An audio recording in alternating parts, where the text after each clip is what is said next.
Hello，大家好，歡迎返嚟我嘅 channel，我係啫喱。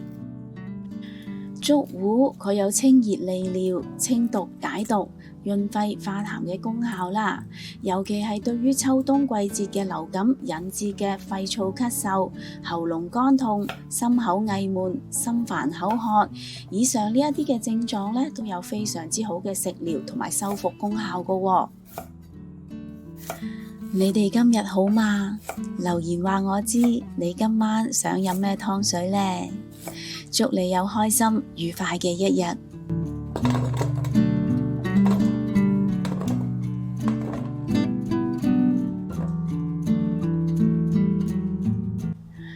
紅蘿蔔佢含有多種維他命同埋人體必需嘅微量元素啦，佢唔單止可以增強免疫力，仲可以促進腸道蠕動，有潤腸通便嘅功效添㗎。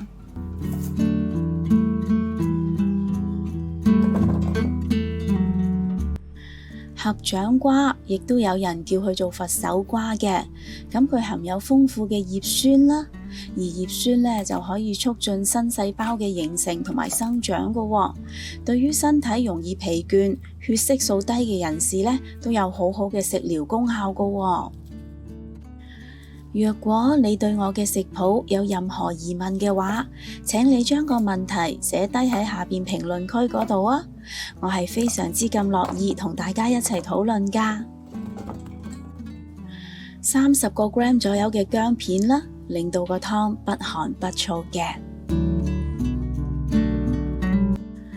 羊肚菌佢含有大量嘅膳食纖維啦，可以調整腸道嘅微生態，從而呢起到潤腸通便、排毒嘅功效㗎喎。紅腰豆佢含有大量嘅蛋白質、鐵質同埋膳食纖維嘅，可以促進造血器官製造紅血球啦，對於缺鐵性貧血有好好嘅預防同埋治療作用㗎。鷹嘴豆佢可以穩定血糖，維持腸道健康，而且呢佢所含嘅鉀仲可以保持心血管嘅健康添㗎。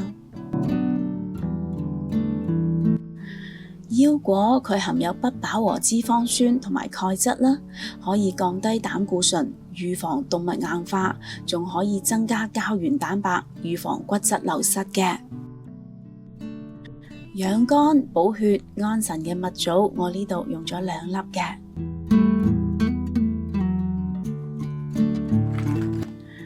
上述嘅乾品喺製作嘅過程中，難免會沾上一啲嘅沙石塵啦，所以呢，通常我會將佢清洗3-4次嘅，同埋我會將呢一個湯水嘅所有食材用料 list 咗喺呢一條影片嘅最後啦。若果各位有興趣煲呢一個湯嘅話，請你將影片睇到最後就可以一目了然噶啦。今日我會用電子湯煲嚟煲湯嘅，所以呢，我會加入2.5至3列左右嘅清水落個湯煲度啦。水滾之後開始計時，煲佢120分鐘嘅。哇，好香啊！清新嘅田園香味撲鼻而嚟。呢個香味唔會係一個好濃郁嘅香味，但係清清淡淡嘅香味已經足以令人覺得好肚餓啦。蜜糖式嘅湯水入邊包含住所有食材嘅營養精華，你哋準備好飲湯未啊？呢個湯水雖然只有淡淡嘅香味，但係每一啖飲落都非常之清甜馥郁，仲有絲絲嘅羊肚菌嘅馨香味縈繞喺味蕾同埋齒頰之間，係有一種令人意猶未盡嘅感覺㗎。不如今晚你都試下煲呢一個有益又好味嘅湯水啦，同埋 share 俾你身邊有需要嘅朋友啦。若果你都鍾意我嘅食譜，請你俾 like 同埋留言話我知啦。記得訂閱我嘅 channel， 順便撳埋隔離個鐘仔啊！多謝晒你嘅收睇，我哋下一個食譜再見啦，拜拜。